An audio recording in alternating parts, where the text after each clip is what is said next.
নমস্কার, কেমন আছেন সবাই? তো দেখেন, আগে একটা কথা ছিল KKR হেতাইয়ার, এখন হচ্ছে KKR পগার পার। দেখেন ওদের কালকে খেলা দেখে মনে হয় না ওরা জিতার লেগে খেলছে। ওরা আসছে খেলতে হয় তাই খেলছে। ও শুধু ক্যাপ্টেন আছে অজিঙ্কা রাহানে, ওই খালি খেলছে, মনে হচ্ছে যে ওর জিতার আছে। ক্যাপ্টেন তো না জিতলে ওর কথা শুনতে হয়। ও 1.5 কোটি টাকা দিয়ে কিনেছে, কিন্তু ওর চেষ্টা আছে খেলার। আর ওদিকে যাকে 23 কোটি টাকা দিয়েছে, 23 কোটি লাই 24 কোটি, প্রায় প্রায় 24 কোটি টাকা লিছে, 23 কোটি 75 লাখ। ওকে দেখে মনে হচ্ছে না, ও যে টাকা তো পেয়ে গেছি, খেললেও হবে না খেললেও হবে, খেলে আর কি হবে। তো দেখেন কালকে কলকাতার সঙ্গে গুজরাটের খেলা ছিল। তো প্রথমে কলকাতা টসে জিতে গুজরাটকে বলেছে তোরা ব্যাট করে গেছে, আগে যা দেখছি তোরা কত করছিস। ওরা দেখিয়ে দিয়েছে যে ওরা কত করতে পারে। দেখেন খেলা দেখে যা মনে হচ্ছিল গুজরাটের কোনো টেনশন নেই, কোনো চিন্তা নেই। শুভমান গিল, সাই সুদর্শন তো একদম এমন সুন্দরভাবে খেলছিল, মনে হচ্ছিল যে কলকাতার বলার লাই ওরা, ও যে বাচ্চা ছেলেদের সাথে খেলছে, কোনো আউটই করতেছে না, ওরা নিজেরাই আউট হচ্ছে। এরকম হচ্ছে খেলা। তো সাই সুদর্শন আর ও আমাদের ওই শুভমান গিল, সচিনের জামাই, ওরা দুজনে মিলেই খেলা একদম ঘুরিয়ে দিচ্ছে। দেখেন ওদেরকে আউট করতে করতে কলকাতার এদের দুম শেষ হয়েছে। তো সাই সুদর্শন 50-52 রান করেছে, শুভমান গিল 90 রান করেছে, আর ওদিকে জোস বাটলার একটু এসে 43 রান করেছে। আর কারো খেলারই দরকার পড়েনি, এতেই এদের যা রান হয়ে গেছে। এই 199 টার্গেট দিয়ে দিয়েছে কলকাতাকে, এতে এত সুন্দর খেলা করে দিয়েছে। আর মিডিলে ও শাহরুখ খান এসেছিলো, ও কলকাতা শাহরুখ খান লয়, ও একটা ক্রিকেটার শাহরুখ খান, ও এসেছিলো, ও এসে ওই 5 বলে 11 রান করেছে বাস। এদের এইটাতে হয়েছে 3 উইকেট ফেলেছে, বাকি সবাই ওরা খেলে দিছে। তারপরে কলকাতা ব্যাট করতে নেমেছে। দেখেন নেমে নেমে প্রথমেই ও আজকে ওকে কুন্টন ডিককে বসিয়ে গুরবাজকে লিয়েছিলাম, বললাম চলো ভালো হয়েছে, গুরবাজকে লিচে কুন্টন ডিকক খেলতে পারছে লাই। এ তো দেখি এরও অধম, উত্তাও খেলতে, উত্তাও কিছু রান পুরো চেষ্টা করতে, এ তো প্রথমে এসে সেই চলুন চলে গেছে, প্রথম ম্যাচ খেলছে। তারপর সুনীল লারায় আউট। তারপর 23 কোটির আইয়ার নেমেছে খেলতে, আমাদেরকে ভুল আইয়ার নিয়ে নিয়েছে কলকাতা, আমি প্রথম থেকেই বলছি। তো 23 কোটির আইয়ার নেমে ও 19 বলে 14 করেছে। 200 রান টার্গেট আছে, ওখানেও করছে 19 বলে 14। তারপরে দেখেন ওদিকে ওদিকে আমাদের রিঙ্কু সিং, ও যে কী হয়েছে ওর কী জানি, ও ও যেদিন দরকার লাই সেদিন খেলবে, আর যেদিন দরকার সেদিন ও কী জানি কী হয়ে গেছে রিঙ্কু সিংয়ের।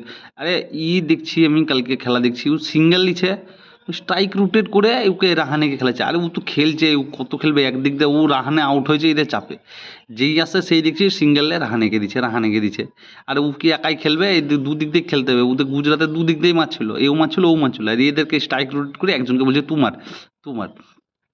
আর আমাদের আছে ও দেখেন, ও মাসেল পাওয়ার ম্যান, ও রাসেল, ও তো সব বলই ব্যাটে চালাচ্ছে, ব্যাটটা লাগুক আর না লাগুক দেখে লাভ না, সব বল হাঁকাবো, সব বল চালাচ্ছে, এই দিক দিয়ে মারছে ও দিক দিয়ে মারছে, খালি ব্যাট জোরে ঘুরাচ্ছে, বল লাগছে না ব্যাটে, কিন্তু সব বল ঘুরে ঘুরে চালিয়েছে। যে কোটা লিগেছে সে কোটা হয়েছে, দু একটা ছুঁচার হয়েছে, আর বাকি সব ব্যাটেই লাগছে না, সব উইকেট কিপার আর বোলার খেলছে, ও চালাচ্ছে, ও বিন্দাস ধরে ধরে ধরে ধরে চালাচ্ছে, উইকেট কিপার আর বল খেলছে। আর ওদিকে আছে আমাদের রামনদীপ সিং, ও বলে ও একদম কন্ট্যাক্ট করে নিয়েছে, আমি 2 বলের বেশি খেলবো না। ও যা হবে 2 বলের মধ্যে যদি করতে পারি খেলা হবে, লাইলে হবে খেলে 2 বলের বেশি আমি খেলবো খেলে 2 বলই খেলবো। ও সেই 2 বলই খেলেছে, ও আউট হয়ে গেছে। তো দেখেন টেনে টুনে কলকাতা মনে হয় 160 না 59 রান করেছে। ওটাই ওদের হয়ে গেছে, ওটাই মেলা করেছে। চলো ঠিক আছে, ওইভাবেই করতে হবে। দেখেন জিতবে, ওদের তো খেলা জিতার মানসিকতা মতো কালকে মনেই হয় না যে কলকাতা জিতার লেগে খেলতেছে, কলকাতা যে খেলতে হয় তাই খেলি। ও শুধুমাত্র ক্যাপ্টেন রাহানেই ছিল যাকে দেখে মনে হচ্ছিল যে ও জিতবে, বাকি কারোর কোনো জিতার কিছু ইচ্ছা ইচ্ছা কিছু ছিল না, সবাই এমনি খেলতে হচ্ছে তাই খেলছে। আর কি হবে, ও বোলাররাও তাই উ করছে, ব্যাটসম্যানরাও উ করছে, এইভাবেই খেলা তো আছে। দেখেন খেলে একটু টাকার যেটা পেয়ে গেছে সেটা তো পেয়েই গেছে, এবার খেললেও বা কি না খেললেও বা কি, এটাই হচ্ছে ওদের ব্যাপার। এটার লেগেই ওরা খেলতে এসছে। দেখেন আপনারা বলবেন আপনাদের কেমন লেগেছে কালকে খেলাটা। আর সত্যি কথা বলতে গুজরাটের খেলা সত্যি খুব ভালো লেগেছে। ও সচিনের জামাই কালকে 90 রান করেছে 55 বলে, ওর একটু ভালো খেললে 100টাও হয়ে যেত। আর ও সাই সুদর্শন এই সিজনে সত্যি সুন্দর খেলছে, ওর কাছে ও চলে গেছে, ওর টুপি চলে গেছে, কমলা কালারের টুপি, যেটাকে অরেঞ্জ কাপ বলে, সবথেকে বেশি রান করলে যেটা হয়। আর দেখুন বলারদেরও ওদের অরেঞ্জ, ওই বলার দিকে কী টুপি দেয়, ও পার্পল কাপ ওদের বলারেরই আছে, ও প্রসিদ্ধ কৃষ্ণা, আবার অরেঞ্জ কাপ ওদের আছে।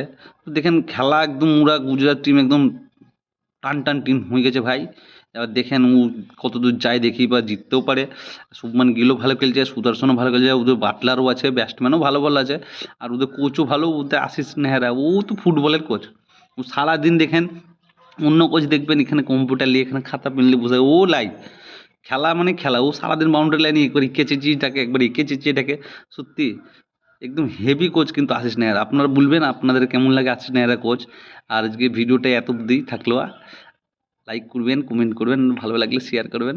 KKR পগারপাড়।